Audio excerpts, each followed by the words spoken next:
कैसे हैं मेरे प्यारे दोस्तों। उम्मीद करता हूं कि आप अच्छे होंगे। खुश आमदीद है आपका हमारे YouTube channel learning to teaching online पर। तो चलिए हम अपनी बात को शुरू करते हैं। आज का हमारा टॉपिक है उर्दू की शेरी असनाफ़। ये यूनिट 2 का उर्दू की शेरी असनाफ़ में आज हम बात करेंगे। ख़ुसूसी मक़ासिद जो हमारा है वो ये है कसीदा की तारीफ़। आज के क्लास में हम बात करेंगे कसीदे की क्या तारीफ़ है, उसके बाद कसीदा का फ़न और उसका इर्तिक़ा, इसकी शुरुआत कब हुई। तीसरे में हम उर्दू के अहम कसीदा गो और उनके जो कसायद हैं उसके बारे में बात करेंगे। चौथे मिर्ज़ा मोहम्मद रफ़ी सौदा के बारे में बात करेंगे। और जो कहकशां दोम जो किताब है उसमें तज़हीक़ रोज़गार जो रफ़ी सौदा का लिखा हुआ है उसकी बात करेंगे। शेख मोहम्मद इब्राहिम ज़ौक़ की बात करेंगे। तो देखते रहिए शुरू से आखिर तक। कसीदा किसको कहते हैं? कसीदा के माने आते हैं इरादा करने के, क़स्द करने के, इरादा करने के, ठीक है।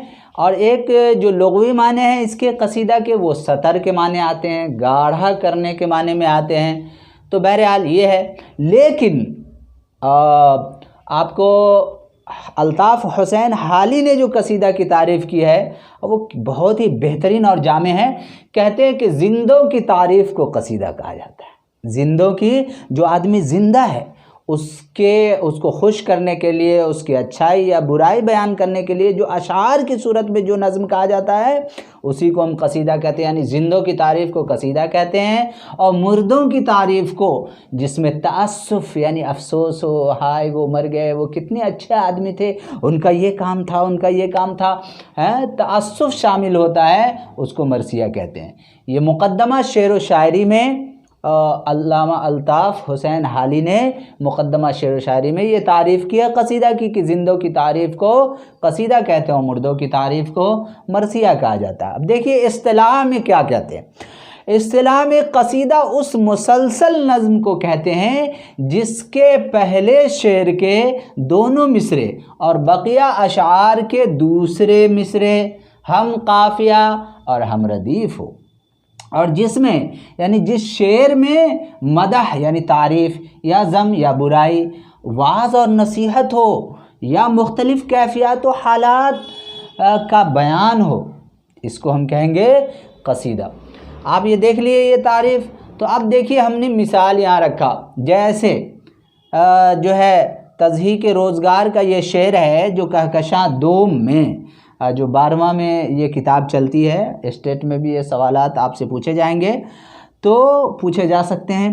कहकशां दोम में मिर्ज़ा मोहम्मद रफ़ी सौदा का लिखा हुआ ये कसीदा है। कहते हैं कि है चरख़ जब से अब लक़े अय्याम पर सवार, रखता नहीं है दस्ते इना का ये बैक करार, रखता नहीं है दस्ते इना का बैक करार, जिनके तवील बीच कोई दिन की बात है, हरगिज़ इराक़ी व अरबी का ना था शुमार। अब देखिए काफ़िया और रदीफ़। काफ़िया किसको कहते हैं, रदीफ़ किसको कहते हैं? मैं आपको बता दूं कि रदीफ़ जो शेर के पीछे सबसे आखिर में आता है, और रदीफ़ के माने आते हैं घुड़सवार के पीछे सवार होने वाला। तो ये अशार के आखिर में जो है इसी को हम रदीफ़ कहते हैं। जैसे इसमें सवार, करार और शुमार ये वज़न है, तो ये क्या है, ये रदीफ़ है। काफ़िया जो रदीफ़ से पहले आए, जैसे कि यहाँ पर है पर यक करार पर, तो ये क्या है, ये काफ़िया है। इस तरीके से तीसरे मिसरे में काफ़िया रदीफ़ नहीं हरगिज़, और यहाँ है था शुमार, यहाँ भी रदीफ़ की पाबंदी की जाती है। मैं आपको बता दूं कसीदा में काफ़िया और रदीफ़ का होना ज़रूरी तो है, लेकिन काफ़िया का होना लाजिम हो ऐसा नहीं है। तो हम काफ़िया और रदीफ़ हो, तो ये आपने देख लिया। चरख़ के माने आसमान के आते हैं, है चरख़ यानी आसमान। जब से अब लक़े अय्याम, ये जो है अब लक़े अय्याम यौम के माने दिन के आते हैं। दिन और रात की रियायत से ज़माने को अबलग कहा जाता है। अय्याम अबलक़े अय्याम, दिन और रात का जो ज़माना है उसको अबलक़े अय्याम कहा जाता है। कहते हैं चरख़ जब से अबलक़े अय्याम पर सवार, रखता नहीं है दस्ते इना। इना के माने लगाम के आते हैं। का बैक करार, जिनके तवील बीच कोई दिन की बात है, हरगिज़ इराक़ी व अरबी का ना था, शुमार के माने गिनती के आते हैं। इस कसीदा में मुग़लों के आखिरी दौर की माली बदहाली और फ़ौजी निज़ाम की कमज़ोरी की सच्ची तस्वीर की कशी की है। मिर्ज़ा मोहम्मद रफ़ी सौदा जो है, बज़ाहिर उसने घोड़े पर जो है कसीदा कहा है, लेकिन तज़हीक रोज़गार में, नाम ही से देखिए, रोज़गार का मजाक उड़ाना। तज़हीक रोज़गार, रोज़गार का, किसके रोज़गार का? मुग़लों के आखिरी, मुग़ल बादशाह के जो आखिरी दौर से, उनके फ़ौजों का, उनके निज़ाम का, उसके अंदर जो माली कमी हो गई थी, उन सारी चीज़ों को जो है मिर्ज़ा मोहम्मद रफ़ी सौदा ने तज़हीक रोज़गार में रख दिया है। यही वजह है कि कसीदे का जो इब्तिदाई दौर यानी दक्कनी दौर से जो कई कसीदे लिखे गए, लेकिन मिर्ज़ा मोहम्मद रफ़ी सौदा के जो तज़हीक रोज़गार को जो मकबूलियत मिली है वो औरों को नहीं मिली। तो ये हो गया आपको फ़िक्री लिहाज से कसीदे की किस्में क्या हैं। फ़िक्री लिहाज से कसीदे की दो किस्में हैं, एक है तमहीदिया, दूसरा खिताबिया। देखिए तमहीदिया, तमहीद का मतलब लफ्ज़ ही से आप बात समझ में आ जाए। तमहीद कहा भाई कोई आदमी खड़ा होगा तकरीर करने के लिए, कुछ कहने के लिए, तो तमहीद बांधता है, उसकी शुरुआत करते हैं तो कसीदे में शेर कहा जाता है। तो ऐसा शेर लाया जाता है जो असल माने मदह या तारीफ़ करने से पहले इश्क व मोहब्बत के जो अशआर कहे जाते हैं तमहीदी तौर पर, उसी को तमहीदिया कहा जाता है। और खिताबिया का मतलब ये होता है कि इसमें जो शायर होता है कसीदे में तमहीद नहीं बांधते हुए डायरेक्ट तारीफ़ या हिजू बयान करना शुरू कर देता है। बयान करना, खिताब का मतलब बयान, बयान करना शुरू कर देता है। तो फ़िक्री लिहाज से कसीदे की दो किस्में हैं, तमहीदिया और खिताबिया। कसीदा के अज्ज़ाए तरकीबी 5 हैं। कसीदा के अज्ज़ाए तरकीबी क्या क्या हैं? 5 हैं। ये पूछा जाता है, एक है तशबीब, दूसरा है गुरेज़, तीसरा है मदह या हिजो, और चौथा है मुद्दा यानी दुआ और हुस्न तलब, और पाँचवा है दुआया कलाम। अब देखिए ज़रा सा इसको समझिए, तशबीब, फिर गुरेज़, फिर मदह, फिर क्या होता है भाई ये? तो कसीदा जब कहा जाता है, जो अशार पेश किए जाते हैं, तो जो शायर होता है ना, वो सबसे पहले जो शेर पेश करता है वो तशबीब। तशबीब का मतलब शबाब, शबाब का मतलब जवानी, और जवानी में जो अशार उससे जोड़ते हुए किया जाएगा तो जाहिर सी बात है इश्क व मोहब्बत होगी। तो तशबीब में इश्क व मोहब्बत के अशार तमहीदी तौर पर पेश किए जाते हैं।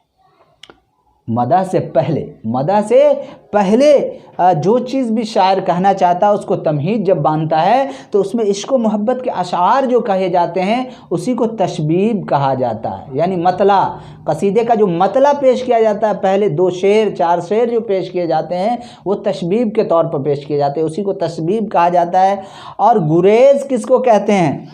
तो आप गुरेज़ को ऐसे समझिए कि तशबीब के बाद वाला जो शेर होता है ना वो गुरेज़ कहा जाता है। मदह के अंदर जो आमतौर पर पहले क्या होता था, कसीदा में बादशाह की तारीफ़ की जाती थी, यूं ही समझा जाता है। तो जब बादशाह की तारीफ़ होती थी तो सबसे पहले थोड़ा सेटिंग किया जाता था और अच्छे अशार पेश किए जाते थे इश्क व मोहब्बत का, कि मुझे आपसे ये लगाव है, ये है, आपने इश्क का इजहार करना। और उसके बाद बादशाह के जो तारीफ़ में जो शेर कहने से पहले जो शेर कहा जाता था उसको गुरेज़ कहते हैं। देखिए गुरेज़ का मतलब है आप गुरेज़ कर रहे हैं, मतलब भाग रहे हैं। तो ऐसा ही होता है, तशबीब और मदह के बीच में एक कैफियत जो होती है वो गुरेज़ करने वाली होती है, भागने वाली जैसी होती है। तो ये है गुरेज़, यानी तशबीब से मदह की तरफ आने का अमल, तशबीब से मदह की तरफ आने का अमल, बीच का हिस्सा यानी पुल का काम गुरेज़ करता है। तो क्या है, तशबीब और मदह के बीच का जो अशार पेश किए जाते हैं, आने का जो अमल पेश किया जाता है, जो बातें की जाती है, जो बातें बनाई जाती है शेर के अंदाज में, उसी को गुरेज़ कहा जाता है मेरे भाइयों। उसके बाद है मदह। मदह 2 तरीके से हो सकता है कि एक तो अगर ये है कि शायर को बादशाह ने खुश किया तो अशार खुशी खुशी कहेंगे, या फिर बुराई करेंगे, या जो शायर जिसमें जान होता है, जो हक़ की बात बोलता है, वो ये नहीं देखता सामने वाला क्या है, वो चाहे तो अगर उसकी अच्छाई की तारीफ़ कर सकता है या उसकी हिजो यानी उसकी बुराई भी बयान कर सकता है कसीदे में। तो मदह इसी को कहते हैं कि जिस शख्स के लिए कसीदे कहे जा रहे हैं उसकी तारीफ़ में, यानी ममदूह की तारीफ़ या नाराज़गी पर जो अशार पेश किए जाते हैं वो मदह होता है। उसके बाद क्या है, मुद्दा क्या है कि भाई आपका मुद्दा यहाँ आने का क्या मुद्दा है। तो जो अशार जो आते हैं, जब यहाँ खुश हो जाता है, पहले इश्क मोहब्बत अपना लगाओ, फिर गुरेज करते हुए वो मदह पे आता है। मदह का मतलब बादशाह को खुश करता है शेर से। आप सोचता भाई बादशाह जब खुश हो गया है तो एक दो शेर ऐसा भी मार दो कि बादशाह कुछ इनाम भी दे दे, बड़े लोग कुछ हमें इनाम भी दे दे। तो यहाँ हुस्न तलब या मुद्दा अपनी बात को रखता है। ममदूह से ख्वाहिश का इजहार किया जाता है, जिसकी कि भाई अपनी ज़रूरियात को पेश कर देता है या कुछ ख्वाहिश को रखता है। लास्ट में यूँ समझ लीजिए कि जब उसको तोहफे ताइफ इनाम मिल गया तो अब क्या करेगा भाई, आप तो दुआ देंगे ना। तो दुआया कलेमात के लिए जो अशार कहे जाते हैं उसको दुआया कलाम, यानी ममदूह के लिए दुआ दिया जाता है या तरक्की के लिए उनके लिए दुआएं दी जाती हैं।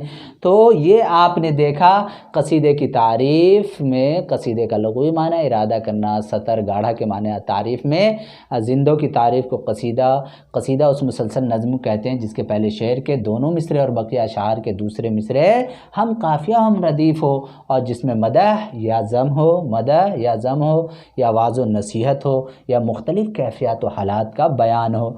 और तज़हीक़ रोज़गार मिर्ज़ा मोहम्मद रफ़ी सौदा की पैदाइश कब होती है? कुछ लोग कहते हैं 1713, कुछ लोग कहते हैं 1712, कुछ लोग कहते हैं 1707। तो इस तरीके आसपास में जो रहेगा आप उसको लगाएंगे। इनकी वफ़ात 1781 में होती है। तो ये कहकशा दोम में इसको पूछा गया है, आप इसको देखिए। और फिर मैं आपके सामने ला रहा हूँ कसीदे का फ़न और इर्तिक़ा, इसको मिटा रहा हूँ और फिर कसीदे का फ़न और इर्तिक़ा आप देखते रहिए। कसीदे का फ़न और इर्तिक़ा यानी कसीदे की शुरुआत कब से हुई।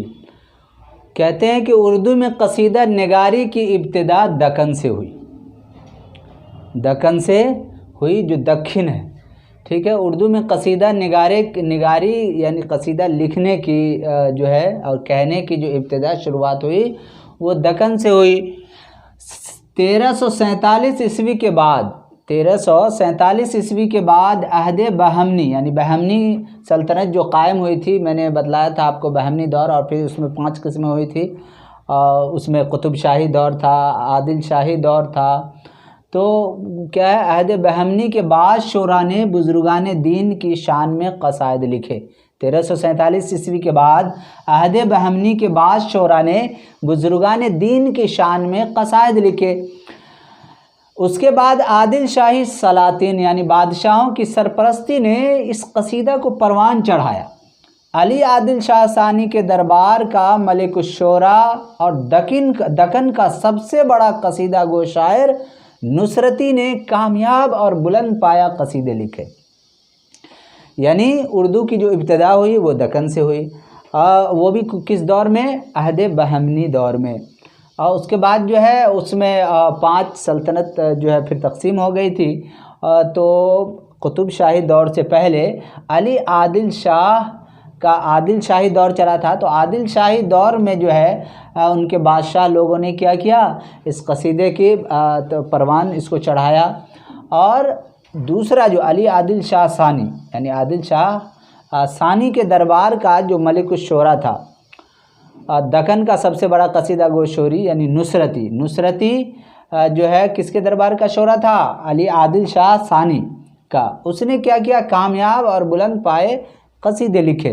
2000 अभी जो STT का जो एग्ज़ाम हुआ था 6 महीना कबल, उसमें ये सवाल पूछे गए थे कि नुसरती ने जो अली नामा लिखा है वो अली नामा किसकी मदह में लिखा गया था।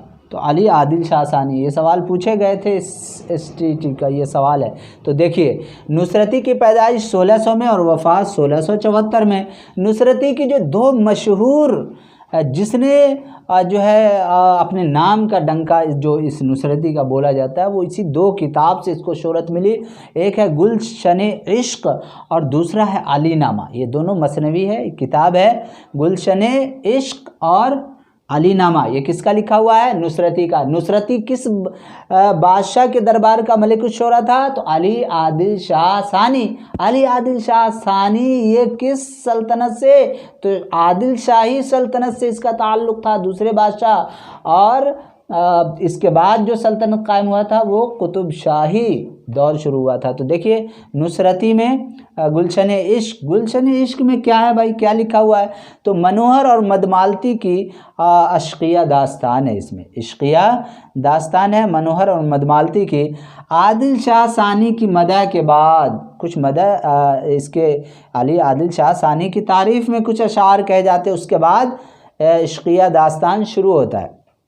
बहरहाल अली नामा में क्या है, इसमें 7 कसीदे लिखे हुए हैं, 7 कसीदे हैं इसके अंदर, और इसका आगाज़ जो है अली आदिल शाह सानी की मदह से होता है, अली नामा का।